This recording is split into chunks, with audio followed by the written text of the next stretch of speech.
This year, TV6 has put the focus on investing in the UP. This morning, we'll take a more global look at business and economic development. We'll also look back at a good friend of the Upper Peninsula. It all starts right now because it's Sunday morning, and this is the Ryan Report.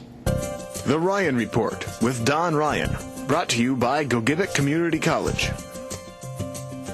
UPCO, Michigan Works, and Graybill and Mead Attorneys and Counselors. Northern Initiatives is a nonprofit organization that helps businesses in the Upper Peninsula grow and compete more effectively. Established originally as an academic department of Northern Michigan University in 1992, the university entered into a partnership with ShoreBank Corporation to form a nonprofit community development corporation affiliated with both organizations. The slogan of ShoreBank, headquartered in Chicago, is "Let's change the world." ShoreBank says it invests in people and their communities to create economic equity and a healthy environment. ShoreBank has a number of divisions, including ShoreBank International. The president of that group is Laurie Spengler, and she is our guest this morning. Thanks for joining us. Thank you so much. It's a pleasure to be here. Just a little brief background there about Northern Initiatives and ShoreBank. Maybe you can give us a little broader insight into what the company itself is. Absolutely. ShoreBank Corporation is a regulated bank holding company. That sounds like a lot of words. What does that mean? It means we're a bank like any other regulated bank in the United States. So we're regulated like Citibank. But we have a particular mission and a mandate, and that is to invest in underbanked and underserved communities and markets. We started in 1973 on the south side of Chicago, and Chicago was going through a lot of changes at that time, and four idealistic bankers believed that they could demonstrate how to lend responsibly and profitably into the south side neighborhoods of Chicago and really help to stem the departure of lots of businesses and try to grow those neighborhoods. And so they raised some money and found some initial investors and purchased this bank in 1973 and have been on that course ever since, expanding to Detroit and to Cleveland, and then several years ago to the Pacific Northwest, where we also have banking operations in Seattle and Oregon.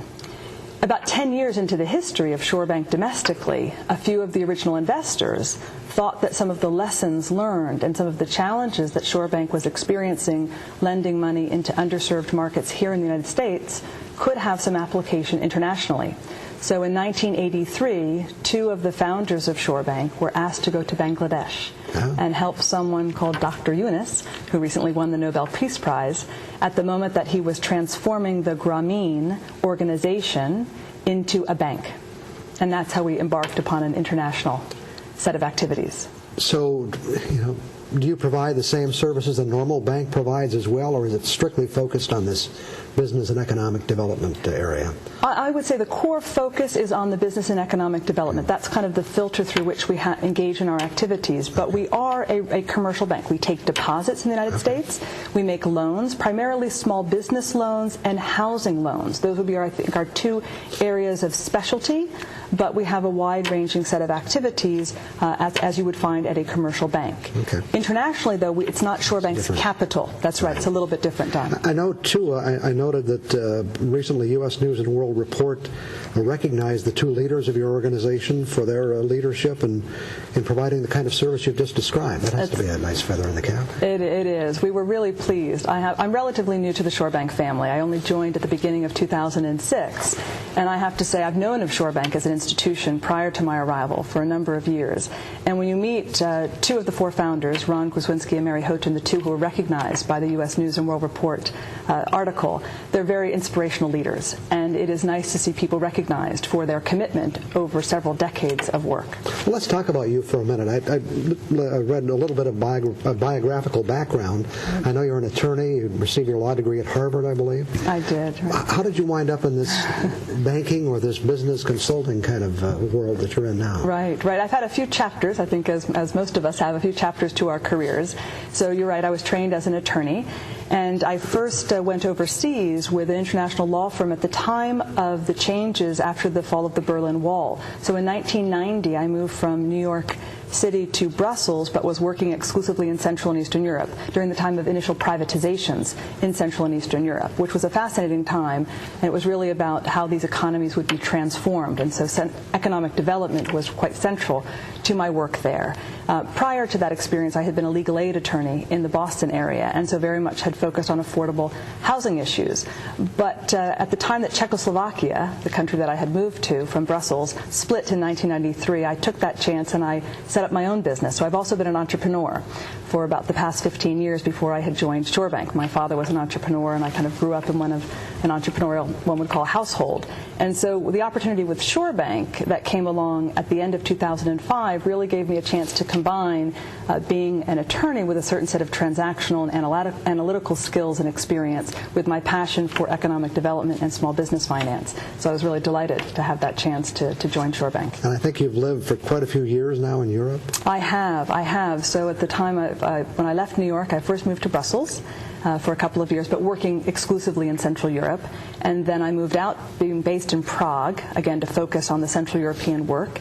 And Prague has been my home for about, it was my home for about 12 years. Okay. And then with my husband, we are now based in London. And with ShoreBank International, my portfolio is quite global. So I'm based in London, but I travel quite extensively. You provided a list for me, and I haven't had a chance to look at all of it, but when you talk about serving a world or global group, you certainly do. You're represented quite broadly around the world. Describe that for us a little. Absolutely. It's quite interesting. From that first visit to Bangladesh back in 1983 that the two of the founders were invited to take, we have been invited as an institution to go to other markets, and that really defines the way in which we have expanded internationally. So from our Southeast Asia work, we were invited into Poland at a similar time that I actually was based in Central Europe, but independently. And we've been invited to go to places like Africa and other markets. I would say that oftentimes we have a three-party relationship where we work in countries. So there's a local financial institution we are working with, a bank or a non-bank finance company based in a particular market, and then oftentimes loan capital to encourage that financial institution to make small business loans, microfinance loans, or housing loans might come from a third party, such as USAID, the development agency of the United States government, or the International Finance Corporation, or the European Bank for Reconstruction and Development. So oftentimes we are collaborating with a bank providing the international capital, as well as a bank in the local community that is really trying to push capital to the smaller entrepreneur and the household that was previously denied access to more traditional forms of capital. I want to follow up on that in just a couple of minutes. Okay. Back with more on the Ryan Report after we take this break.